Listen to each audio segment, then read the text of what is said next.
అందరికీ నమస్కారం అండి.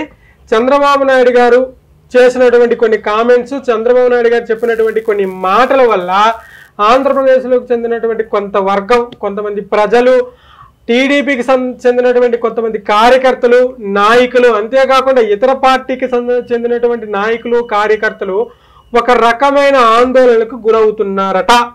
అసలు విషయం ఏంటంటే చంద్రబాబు నాయుడు గారు ఏం చెప్పారు? మనకి సంపద చాలా తక్కువ ఉంది, ఆంధ్రప్రదేశ్లో నిధుల కొరత చాలా తక్కువ ఉంది. సింపుల్గా చెప్పాలంటే మన దగ్గర డబ్బులు లేవు, మన రాష్ట్రంలో డబ్బులు లేవు. సో పథకాలు అమలు చేయాలంటే కొంత డబ్బు అవసరము. ఆ డబ్బును మనమే సృష్టించుకోవాలి. తద్వారా మనం ఏవైతే పథకాలు అనుకున్నామో ఆ పథకాలని మనం సమృద్ధిగా సమకూర్చుకోగలము, సమృద్ధిగా ప్రజలకు ఇవ్వగలము అనే అంశాన్ని మనం ప్రస్తావన చేయడం జరిగింది. అయితే దీనిపైన దొరికిందే సందని వైఎస్ఆర్సీపీ పార్టీకి చెందినటువంటి కొంతమంది నాయకులు ఒక విధంగా మాట్లాడితే, కాంగ్రెస్కి సంబంధించిన కొంతమంది నాయకులు ఒక విధంగా మాట్లాడుతున్నారు. అందులో కాంగ్రెస్కి సంబంధించినటువంటి ఒక నాయకురాల గురించి మాట్లాడుతాం. ఎవరు?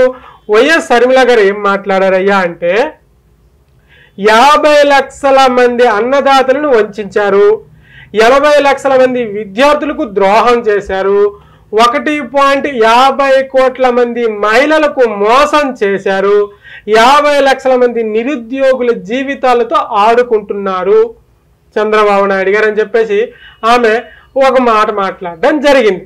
అసలు దీని సారాంశం ఏంటి, అసలు పూర్తిగా ఏం మాట్లాడారయ్యా అని చూస్తే, చంద్రబాబు నాయుడు గారు గతంలో హామీలు ఇచ్చినప్పుడు రాష్ట్రం లోటు బడ్జెట్లో ఉందని మీకు తెలియదా? మీరే కదా 14 లక్షల కోట్లు ఆంధ్రప్రదేశ్ అప్పులో ఉందని మీరే చెప్పారు కదా. సరే, జగన్మోహన్ రెడ్డి ప్రభుత్వం ఆర్థికంగా రాష్ట్రాన్ని చాలా ఇబ్బంది పెట్టింది, ఆర్థిక మూలాలను కొల్లగొట్టేసిందని మీరు అనుకుంటే దానిపైన దర్యాప్తు చేయండి. కేంద్రంలో పెద్దన్నగా వ్యవహరిస్తున్న మీరు రాష్ట్రంలో ఉన్నటువంటి పరిస్థితులను మోదీ గారికి తెలియజేసి మోదీ గారి దగ్గర నుంచి రాష్ట్రానికి కొంత బడ్జెట్ని తీసుకురండి, కొంత డబ్బును తీసుకురండి. మోదీ గారు నేను ఇవ్వను అని ఆయన మొండి పట్టు పెడితే మీరు ఆయనతో ఉన్నటువంటి ఆ అనుబంధం, సంబంధాలను తెంచుకోండి, వెంటనే ఉపసంహరించుకోండి, రాష్ట్ర అభివృద్ధిపైన దృష్టి పెట్టండి. మీరు అవన్నీ కాకుండా మీరు రాష్ట్ర ప్రజలకి మోసం చేస్తున్నారు అని చెప్పేసి వైఎస్ షర్మిల గారు ఒక మాట్లాడడం జరిగింది. ఇక అదే ప్రతిపక్ష పార్టీ కాని ప్రతిపక్ష పార్టీ సంబంధించిన ఒక నాయకుడు ఏం మాట్లాడారయ్యా అంటే, చంద్రబాబు నాయుడు గారికి ఎప్పటి నుంచో ప్లేట్ తిరగడం అలవాటు.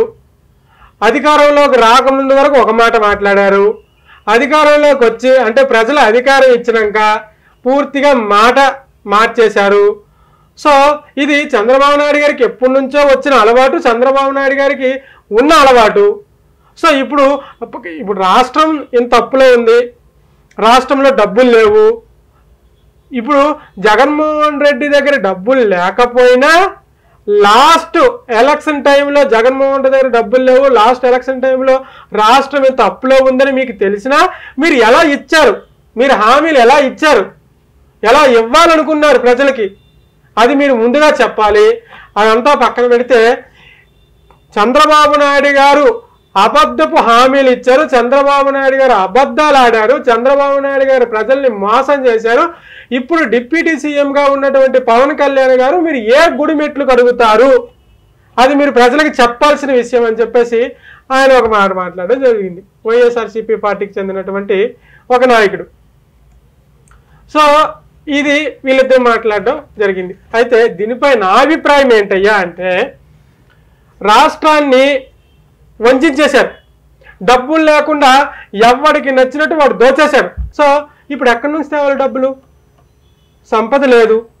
సంపద సృష్టించడానికి ఇప్పుడిప్పుడే కంపెనీలు వస్తున్నాయి, ఇప్పుడిప్పుడే వేరే దేశాల నుంచి పెద్ద పెద్ద పారిశ్రామికవేత్తలు కూడా ఆంధ్రప్రదేశ్ని విజిట్ చేస్తున్నారు. నేను కిందటి వీడియోలో చెప్పా, డెవలప్ అవుతుంది, టైం పడుతుంది. సో కొంచెం వెయిట్ చేయక తప్పదు. ఎందుకు వెయిట్ చేయక తప్పదు? ఇది ఎవరి తప్పు? ఇది ఎవరి తప్పు అంటే అక్షరాల ప్రజలు తప్పే, వాటర్లు తప్పే. ఆంధ్రప్రదేశ్కి చెందినటువంటి ఓటర్లు తప్పే అది. వాళ్ళు చేసిన తప్పుకి ఖచ్చితంగా మూల్యం చెల్లించాలి. ఏం చేశారు వాళ్ళు? గతంలో ఎవరు ఏంటి, అసలు ఈయన మనల్ని కరెక్ట్ పరిపాలించగలుగుతాడా, ఈయన మనల్ని ఒక దారిని పెట్టగలుగుతాడా, ఆంధ్రప్రదేశ్ని అభివృద్ధి చేయగలుగుతారా అని ఏమీ ఆలోచించకుండా ఆయనకు ఓట్లేసి అధిక మెజారిటీతో గెలిపించడం జరిగింది. జరిగిన తర్వాత ఏమైంది? ఒక్క కంపెనీ రాలేదు, ఒక పరిశ్రమ రాలేదు.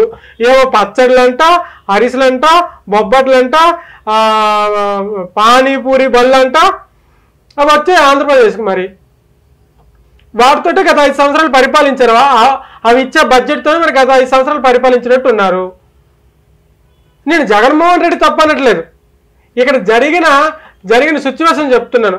సరే పోనీ ఒక్క కంపెనీ వచ్చిందా మీరు చెప్పండి. పోనీ ఒక పెద్ద కంపెనీ వచ్చింది, వచ్చిన కంపెనీలన్నీ కప్పం కట్టలేదని తరిమేశారు. మరి ఇప్పుడు డబ్బులు ఎక్కడి నుంచి వస్తాయి? సో కొంచెం టైం పడుతుంది.